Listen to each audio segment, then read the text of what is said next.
Hello everyone! Magandang araw. It's Saturday morning guys, pero umuulan nga. Tingnan nyo oh. Hindi tayo makaalis guys. May pupuntahan pa sana ako eh. And for today's video, may papakita ko sa inyo guys.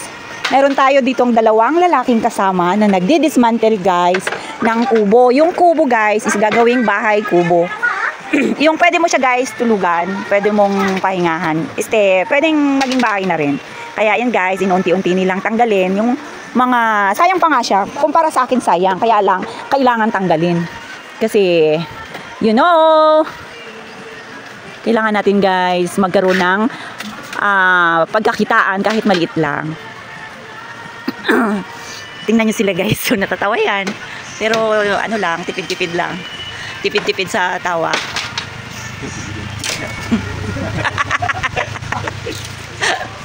At yung dalawa pa nga guys, yan yung kasama nating dalawa. Tingnan nyo nga oh.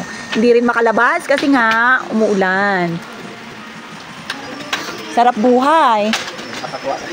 Oh, walang senior. Siyempre guys, wala pang senior yan si nanay. Bata pa yan, 54 pa lang yan siya. So malayo pa, mga 6 years pa bago siya mag-senior. Kasi ngayon guys, yung araw ngayon is bigayan ng mga allowance ng senior at PWD. Kaya lang, yung mga tao dito hindi pa qualified. So tiis mo na, gawa-gawa mo na magtrabaho muna para kumita. Unlike yung ating mga PWD at senior, ayun, nakapila sila dun sa gymnasium. Yung mga estudyante wala pang bigayan ngayon. Ganito dito guys sa amin, sa local government. Nagbibigay talaga sila para sa mga senior, sa mga PWD, quarterly.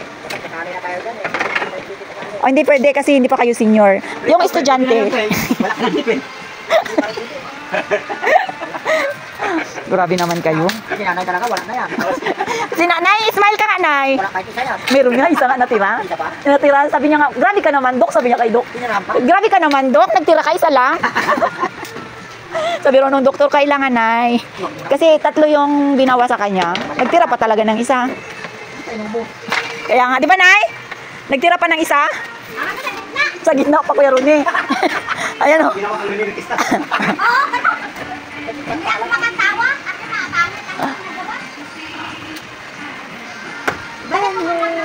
Balik na naman. Pagbalik na naman ulit.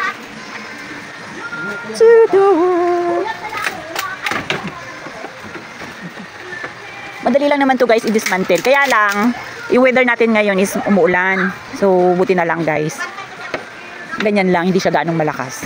Baka mamaya, pag-pray natin na sana huminto na siya guys para tuloy-tuloy na yung ating trabaho. So hanggang dyan lang muna guys.